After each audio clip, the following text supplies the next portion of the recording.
देवाय हरये परमात्मने प्रणतक्लेशनाशाय गोविंदाय नमः।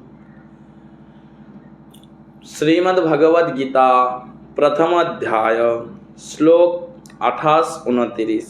अर्जुन उवाच दृष्टिमान् स्वजनं कृष्ण युयुत्सून् समुपस्थितान् सिदन्ति मम गत्राणि मुखं च परिशुष्यति वेपतुश्च शरीरे मे रोमहर्षश्च जायते गाण्डीवं संस्कृते हस्तक तक्चैव परिदह्यते।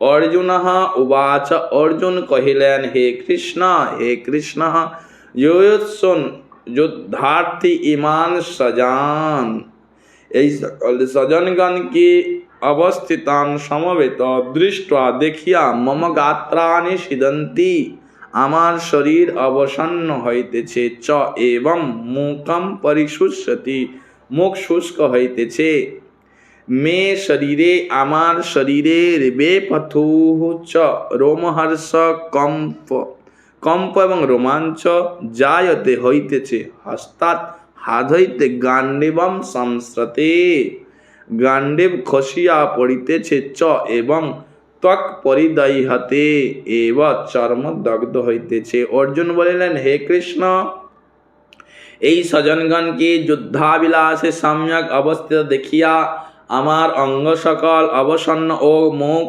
পরিশুষ্ক হইতেছে, আমার শরীর রোমাঞ্চিত ও কম্পিত হইতেছে, হস্ত হইতে গাণ্ডীব ধনু খসিয়া পড়িতেছে এবং গাত্রদ্রাহ হইতেছে।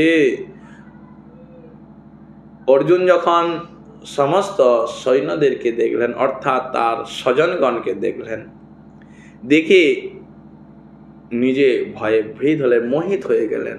আর তিনি বললেন যে আমার শরীর অঙ্গ প্রত্যঙ্গ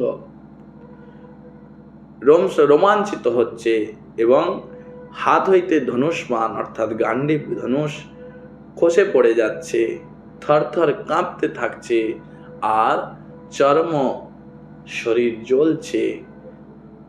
এই কথা অর্জুন দেখে তার মধ্যে ভয় উদ্যত হলো। হরে কৃষ্ণ, জয় শ্রী।